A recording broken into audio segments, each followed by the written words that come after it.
Beau Button has been actively involved with software development since he was 11 years old. He got to start learning about computers around age 9, digging into the hardware side of things first, and eventually picked up software development at age 11.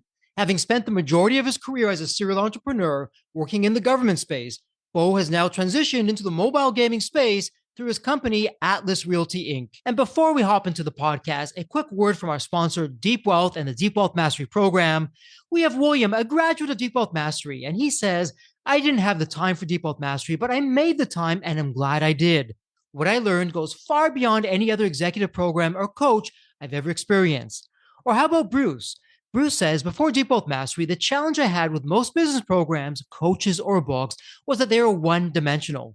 Through Deep Wealth Mastery, I'm part of a richer community of other successful business owners. The idea shared forever changed the trajectory of the business, and best of all, the experience was fun. And we'll round things out with Stacy.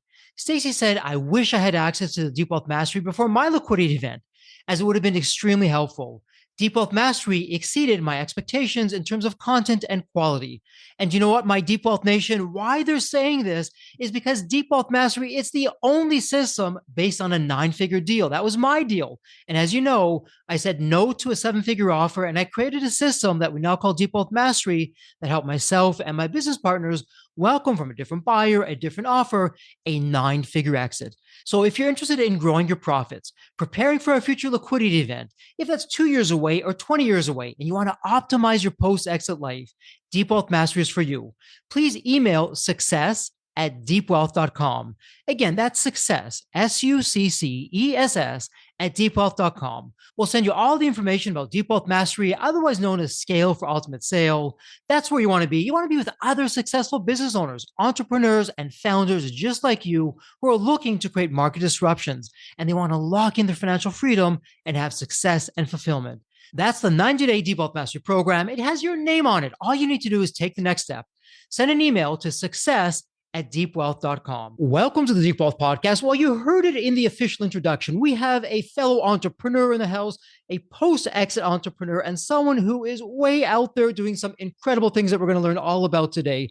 So, Beau, welcome to the Deep Wealth Podcast. An absolute delight to have you with us. And Beau, I'm curious because there's always a story behind the story. What's your story? What got you from where you were to where you are today? Curiosity, insatiable. Even as a child, I was really curious about how things worked. Not always electronic things, but anything that had moving pieces. I loved taking things apart.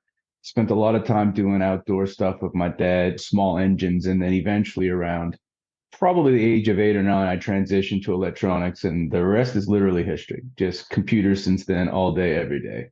Terrific. So talk to me about that because, you know, as entrepreneurs, we all walk a different path and we come into this world with different skill sets. So the curiosity, it sounds like just growing up, you were born like that. Or is that something that you picked up along the way? Because you've done very well. And I imagine the curiosity is really a large part behind that. Yeah, I can't say that there was an influence in my life, someone that I saw that was also curious, that kind of motivated me to be curious. But Mhm. from what I gather, I don't know much about my great grandfather or my grandfather since they were deceased. My grandfather passed away when I was really young, but from what my mother tells me, they were also very curious, very big into like radio, because in their day, radio was a really big thing. So I think some of it might be genetics. I just have an insatiable appetite to understand how things work. But, you know, as I got older, obviously, I did come across some inspirational people that did continue to motivate me to remain curious, even though as you get older, you go through puberty and so you've got all these different influences. But yeah, I think that's pretty much it. It's probably partly genetic and just people around me, I guess, as I aged. So Atlas Earth, what's going on with that? What's the story behind the story with that? How did you even get going in that whole industry? And maybe for the benefit of our listeners, why don't you take them back to when you started the company, why you started that, and what's been going on? Yeah, so the original name of the company was Cerberus Interactive Incorporated. We renamed it several years ago for a multitude of reasons. The most common issue with that name was nobody could pronounce it or spell it. So just getting someone to go to your website took an act of Congress. But we started that company because we wanted to build games for other companies. I was a software engineer. I'd spent a lot of time as a consultant owning and operating ISVs, independent software vendors, building software for other companies, mostly enterprise software or line of business software. So when I was approached by the younger brother of a high school friend with the idea of creating a game development company, I was very intrigued. However, that was short-lived. The company remained active, but we pivoted from building games for other people to building our own games. I probably should have seen the writing on the wall. Building software for other people can be kind of entertaining. It can also be murder. And I naively thought that building games for other people would be absolutely fun because games are fun, but I was even more wrong about that than the line of business software. So this is right around the time Pokemon Go came out. Niantic was big in the location-based games, and my partner, he had aspirations of being a game designer. He had a lot of experience in marketing and user experience. So we said, let's do it. And we came up with the game. It was originally called Tower, Towar. It's now called Atlas Empires. It's in both Google Play and the App Store, iOS App Store. But yeah, we basically pivoted. We were both enamored with this location-based gaming concept. I had a lot of experience in the geospatial sector because of another company I started called Archon Information Systems. So it was a natural kind of just mating of my relationship with GIS and Sami's relationship, Sami, my current business partner, with gaming. And then Atlas Earth. Atlas Earth is kind of just the evolution of our location, based gaming roots. But much like Atlas Empires was inspired by Pokemon Go, Atlas Earth was kind of inspired by this virtual real estate metaverse kind of movement. We saw what other developers were doing in that space, in the Web3 space with crypto and the blockchain, but we weren't convinced that it was the right time for us to do anything on chain. But we love the idea of selling virtual real estate and allowing the owner of that real estate to earn some type of income. So we basically built it, but we built it off chain, meaning there's no crypto tie-ins, there's no blockchain, none of that. It's a regular, call it, if you will, a Web2 game that pays players in fiat currency. It's a complicated thing to explain if you're not super familiar with the metaverse, but you let me know where we want to go with how deep into the Atlas Earth story. One of the things that we're really big on here at Deep Wealth in our 9-step roadmap. And again, these are the same strategies that I leverage to take my e-learning company to really take it from zero to hero. And in step 1, big picture, is taking a look at, hey, what's going on around me? What am I not aware of? What am I not aware of that could potentially put me out of business? Or if I understand it, I can leverage that to put myself out of business into a bigger business. So I know right on your website, when you come to your homepage, building a metaverse on top of the real world. So let's assume nothing here. It's a clean slate. Some of our listeners are saying, okay, yeah, metaverse. I heard of the company Meta and all the billions of dollars that they lost. We won't go there, and that's a whole other episode. But Beau, for our listeners who are new to this, what is the metaverse, and what do you mean by, well, we're building a metaverse on top of the real world? What's going on there? Yeah, it's going to take a minute to unpack all of that. And if anybody's listening is a metaverse guru, they're not going to like my definition of the metaverse. It's really just the evolution of the internet. If you think about, we went from desktop computers with desktop browsers, Internet Explorer, Netscape Navigator, to the transition to, we had mobile devices. The internet has evolved from basic desktops to mobile, to some degree augmented reality and virtual reality. We're not there yet, clearly. Not everyone owns an Oculus or any type of AR, VR headset, but the metaverse, in my opinion, is really just the three-dimensional internet. So it's another way for you to engage with brands, with SaaS applications, social media networks, et cetera. Like you had mentioned, Meta and Horizon's World. It's just a way to interact with content and ultimately interact with other people through some type of augmented reality or mixed reality headset or device. As we'll see in the next couple of days, Apple's going to be releasing theirs. I think that's going to be a huge shift in the industry because their device is so tightly integrated and so streamlined. It's going to be really compelling despite its price tag. But yeah, that's basically, in my words, what the metaverse is and what we're doing. I'm not convinced that I want to live in a future where everybody just comes home or doesn't even leave the house and just puts a headset on. So like that Ready Player One mentality where you're just living somewhere and you've got to put on your headset in order to interact with humans. I think some of this comes from the pandemic, being forced to shut our office down and work from home. It's like, it's not as enjoyable as being around people. So what Sami and I have always kind of committed to is bridging that gap. Like, how do we connect the dots between the real world, going to an actual brick and mortar store, but also the virtual world? And that's what we mean by building a metaverse on top of the real kind of universe. Is we're connecting those two dots, and we're doing that through a platform that we built called the Atlas Merchant Platform. And you can think of it as kind of a a rewards network where players can use their standard credit cards, Visa and MasterCard, to go make purchases at brick and mortar merchants, but they're rewarded with in-game currency. So that's the dovetail. Since we are location based, it makes a lot of sense. There's things you can see in the game. You can see Auntie Anne's pretzels or a Burger King or a Jamba Juice, but you can go there in the real world, get yourself a smoothie, but get a reward in the game and then use that reward to actually purchase something in the virtual world. And so, Beau, let's unpack what you just said because there's a lot there. And actually, I may date myself somewhat here. They often say that science fiction, whether it be in the form of a book or a movie, oftentimes it's decades ahead, even centuries ahead of where things are heading, but it really predicts the future. So, what we're talking about here, I don't know if you're familiar, it was the 2009 movie called Surrogates. And this is where you had everyone who, like you were saying, they were at home, they went into this special contraption and they were out there in the world, but it wasn't them. It was almost like a robot that they were controlling, for lack of a better word, that they were seeing, feeling everything that was there. But for police officers, people in the military, it was great because if they got shot, if they got blown up, it was just a machine. It wasn't them. They were back in the comfort of their own home. But in the movie, as they depicted it, to what you were alluding to, people really weren't interacting with each other. They're just at home in a room. They're out there with their surrogate doing whatever they were doing. So step aside for just a quick moment. Are we heading there? Is this the first step of where we are today to eventually going somewhere like that? Or are we just going to leave that for the movies and the books? What do you think? It's 100% plausible. I mean, I'm 40 years old. I don't think I'll see it in my lifetime where that's the norm.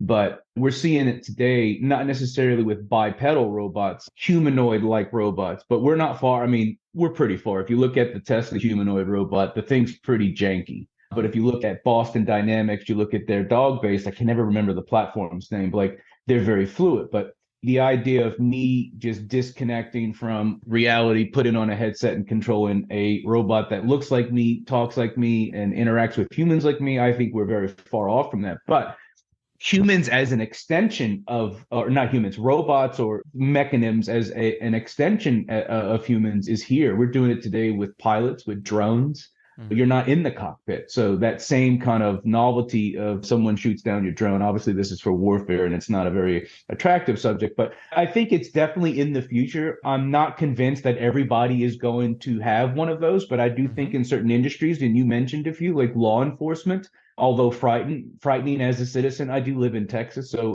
they will absolutely love robots running around. You won't need a permit, no concealed carry. They'll have bazookas, shoot on sight kind of deal.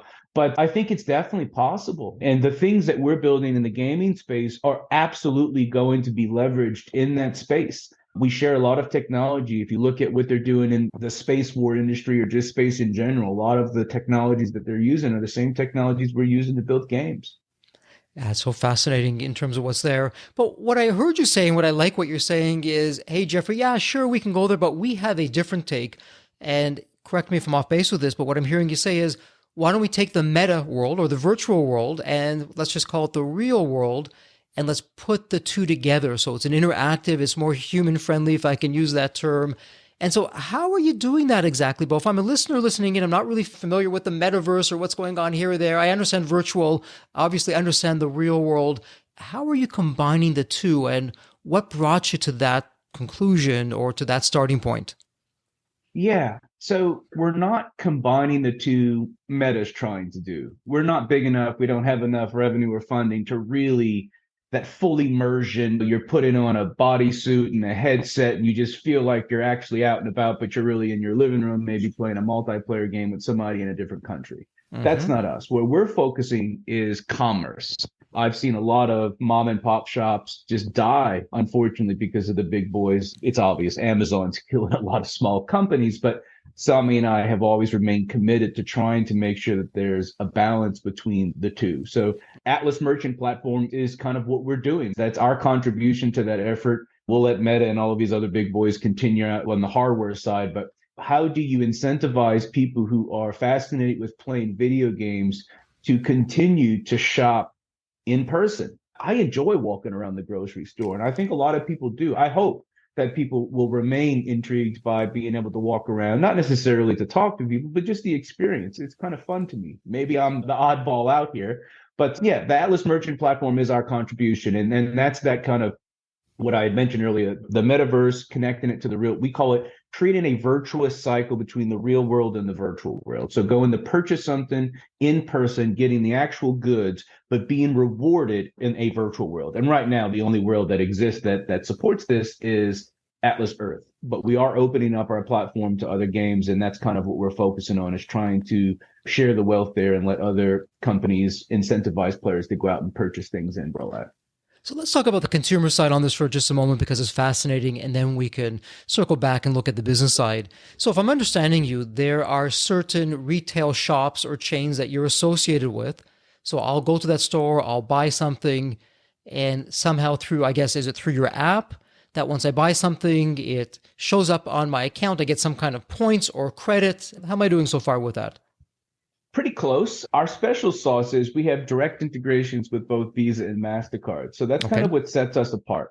There have been attempts to do QR codes on receipts, scanning receipts to be rewarded for your purchases, but that puts the onus on the consumer to remember to do it. And it's just an inconvenience to actually do it. You have to open an Mhm. app, you have to scan a QR code. Plus, unfortunately, it's potentially, you can abuse it. Mhm. So what we've done is both Visa and MasterCard have rewards programs. So Okay. you've seen this points, miles, anything you can think of. Mhm. And we sit on the same exact rails as all of your rewards programs, but instead of giving you flight miles or any type of credit you can think of, we're converting those into in-game currency. Mhm. So you don't have to do anything other than give us, when you install a game, let's say in the future, there's a game that is a participant. If you've already enrolled your card, and this is probably the biggest obstacle for this tech, is people have to enter their 16-digit PAN, their credit card number. We don't take an expiration date, we don't take a zip code, and we don't need to know your name. And the reason we don't need any of that is because we provide that number to either Visa or MasterCard. And then Mhm. what they do is they tokenize it. We don't store your number, but the reason we need that number is when you use that card at a participating merchant, that's what ties you to the game, to the transaction, so we can reward you.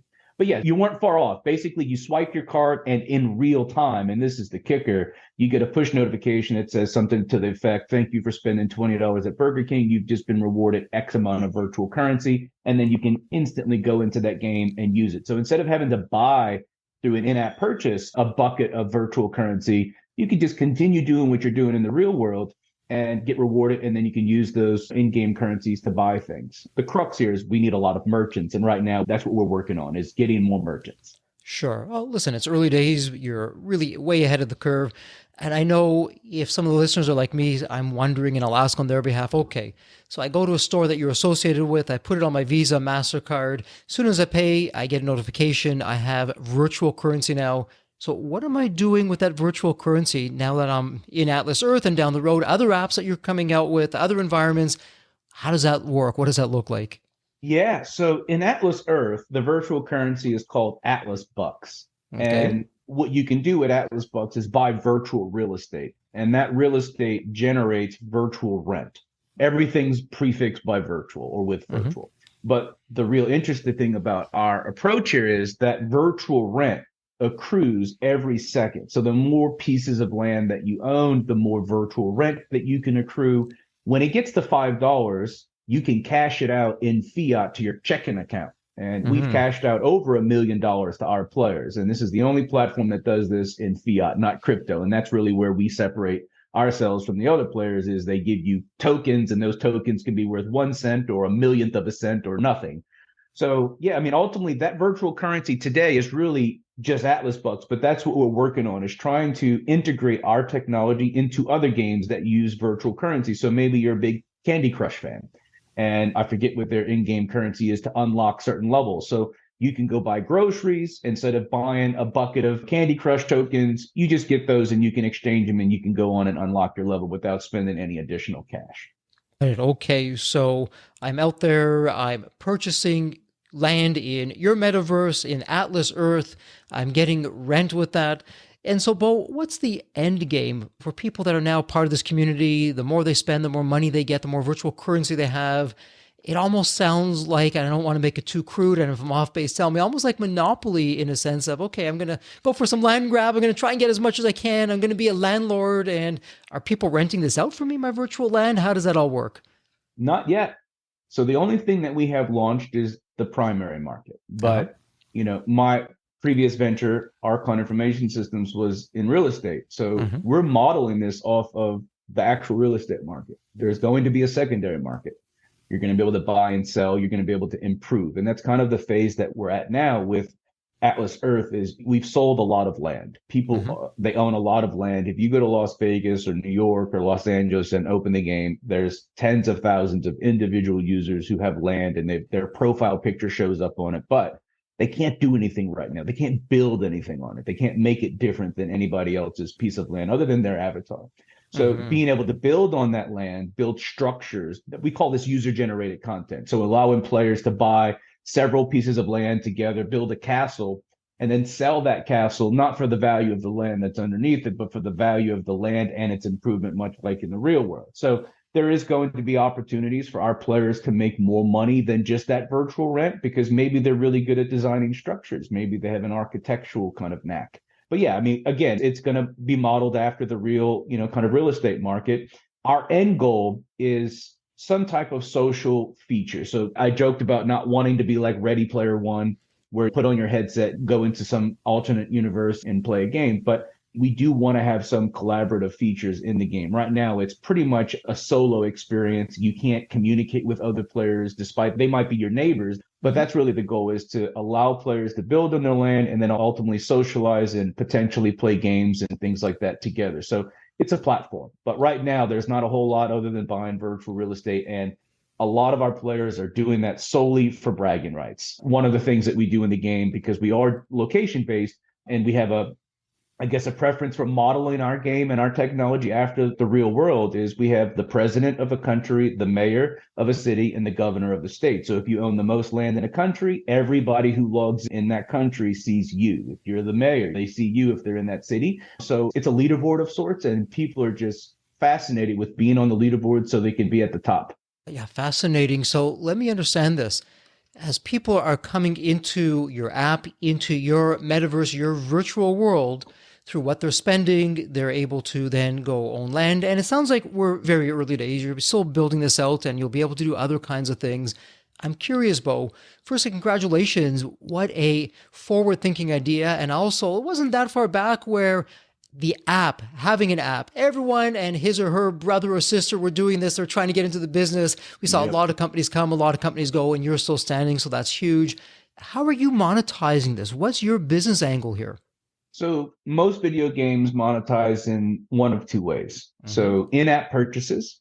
Mm-hmm. And your in-app purchase can unlock anything. More often than not, the in-app purchase is to buy virtual currency. So the Mm-hmm. game doesn't use USD, it uses gems or rhinestones or runes. And obviously, the way it's most often done is you can get one or 100 for 99 cents. You can get 200 for $1.49. And obviously, the more you buy, the less expensive it gets. So our first kind of monetization tactic is just in-app purchases. People want to come in and they want to buy real estate and they ultimately just want to go from cash to Atlas bucks. They buy it. The more they buy, the more they get or Mm-hmm. the less expensive it gets. The second is ads. And this is where I think a lot of people who play freemium games or free to play games, they're familiar with watch an ad in exchange for virtual currency. Or in some games, you're just going to watch an ad and you're not going to get anything because it's an interstitial ad. So in order to continue playing the game, the developer said, I'm going to force you to watch an ad. And then in exchange for that ad watch, they get paid a few pennies and that's a revenue source.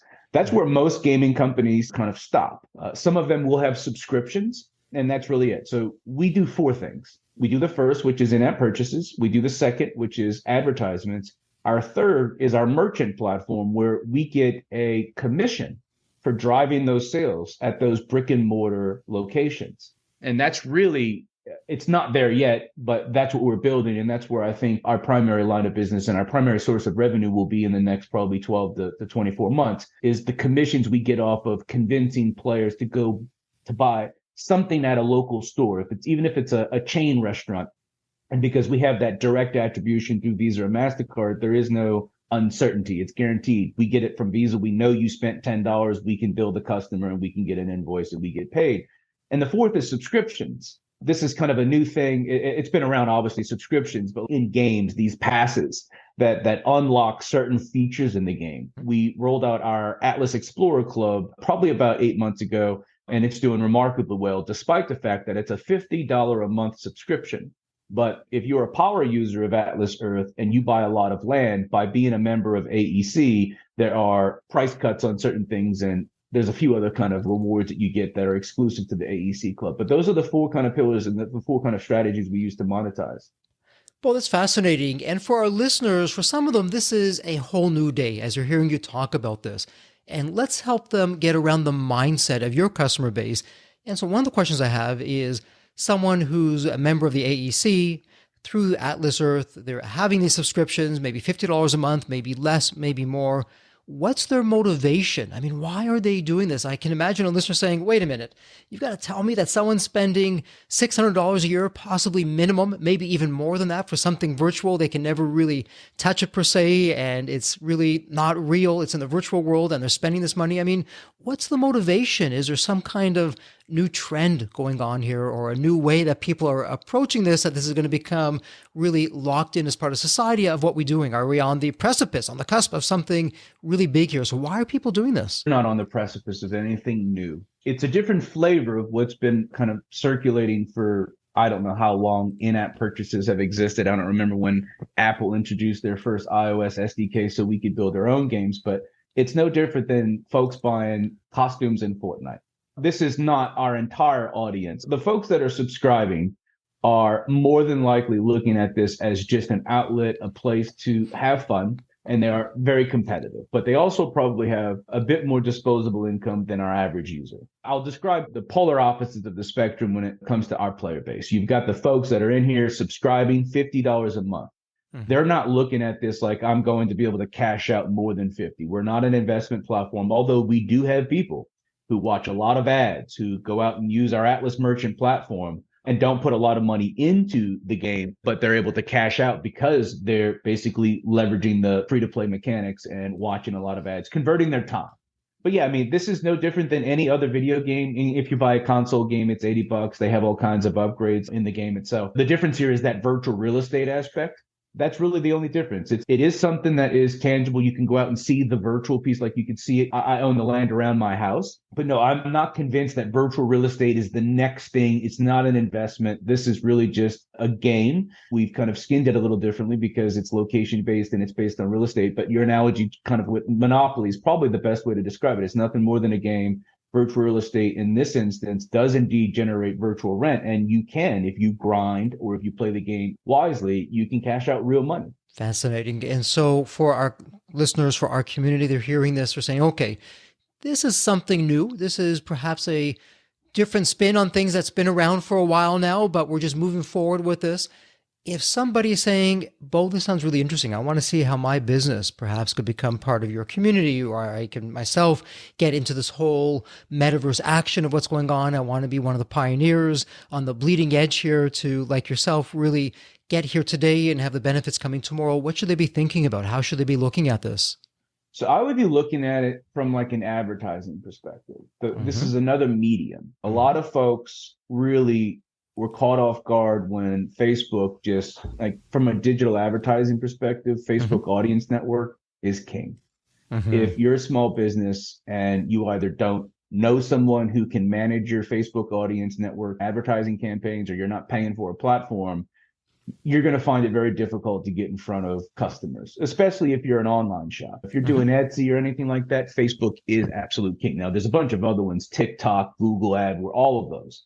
But the metaverse is really just another opportunity to have a billboard or an advertisement. It's a placement.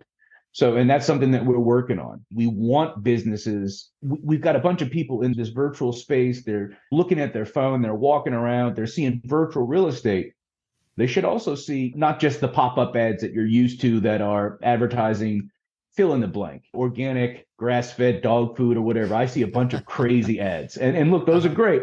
But like, if you own a small business, I think the metaverse at some point, once these platforms mature, is going to be another opportunity for you to target specific types of users. If your demographic is young, technology inclined, and AR enthusiasts, or maybe it's just digital service, you'll be able to run ads in the metaverse. I'm not convinced that having like a representation of your business in the metaverse is useful yet. I know there was this huge, there's a competitor of ours that's on chain called Sandbox. Companies, big companies, were spending hundreds of thousands of dollars to pay virtual architects to basically build these interactive experiences that were branded by their brand in an environment that only had 2,000 daily active users, which is not enough to really do much with. We're at around 70,000 daily active users. So I think for now, small businesses should just keep an eye on advertising opportunities. We don't have anything as of right now that's a self-enrollment where you could just come in and subscribe and start advertising in our game. But we are looking for merchants, larger nationwide merchants, franchisees. Obviously, we want to be able to have as many locations as possible. But yeah, that's the angle I would be looking at it for a small business owner right now. And so again, tell me from on base or off base, because what I'm hearing you say is this is really a new medium that's up and coming, very early days. And in many ways, if you go back to the mid 90s, there was something called YouTube that Google had the vision at the time. They paid, I think, $1 billion or something crazy like that. And people were saying, well, this is crazy to watch someone at home, put a home recording online and to watch it. It's never going to go anywhere. And fast forward to today, YouTube has become huge. And so in your estimation, and it's really anyone's guess, I get that, Beau, early days now, but is that the potential of what we're looking at, that this is a new medium? Get in on this early, understand it, be a part of this community. It has some potential business applications, you to get out there, get a new customer segment, perhaps get in on the early days to really brand yourselves as one of the pioneers in this medium, that you'll grow along with it and see where it goes. Thoughts about that? I have to be careful. I would argue, as a participant in this kind of movement, I don't want to say it's not going to be as big as YouTube, but my gut instinct is the content, like the purpose of YouTube, at least for me. I love DIY. I love to use YouTube to learn how to do new things. I'm not so much like, occasionally I'll do some doom scrolling and watch funny videos on other social media networks, but I just think the opportunity for businesses right now is really just but I don't think we've got some time. It's not like, oh, you have to act now or you're going to miss out. I think we're probably 2 or 3 years away from this being really mature. The hardware really needs to mature before any of this makes a lot of sense. We need really inexpensive mixed reality glasses. The Apple device is $3,200, clearly not marketing to your average user. Now, if they finance it, everybody and their grandma is going to buy one, but that's another podcast in itself. But yeah, I mean, look, for now, I think it's going to be big. I think this is going to be a really important element of humankind in the future for collaboration. As the hardware improves, our tools to be able to interact in three-dimensional space. I was just at the Consumer Electronics Show and I saw some really cool haptic feedback gloves, some spatial computing, so you can, in 3 dimensions, reach out and touch something that's really not there, but you feel it on your fingertips. And that's,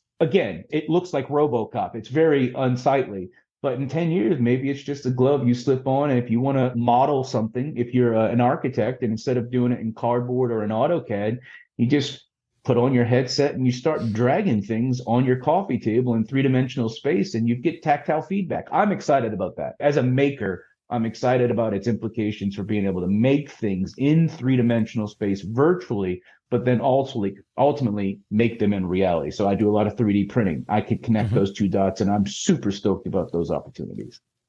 And so, Beau, really what I'm hearing you say, and actually it's interesting because we started this episode, you're talking about your curiosity growing up. This is all about curiosity and really taking that now to our community. I mean, let's go back. And again, I'm going to date myself. Some of our listeners aren't going to know what a VCR is. But if you go back to VCRs, if you go back to the first personal computers, to your point, Beau, like the Apple glasses, $3,200 today. Back in the day, VCRs were close to $2,000. That was real money back in the 70s. Or computers were thousands of dollars for really these clunky things that didn't do a heck of a lot. But as we all know, they shrunk in size, they shrunk in price. And again, the people who got in on that very early, they understood the technology, they understood the communities around that. They are able to, if they chose to, leverage that. And so I'm hearing you say, well, look, Apple's now here. Maybe Meta isn't the best example because they failed miserably so far, billions of dollars, nothing to show for that, layoffs, all those other kinds of things. We'll put that off to the side. But the fact that we have some of the titans of business who are here today with the hardware, with the technology, with the software. Again, I'm going to go back to the 9-step roadmap. Step one, big picture. This is an inflection point. This is a blind spot for a lot of businesses.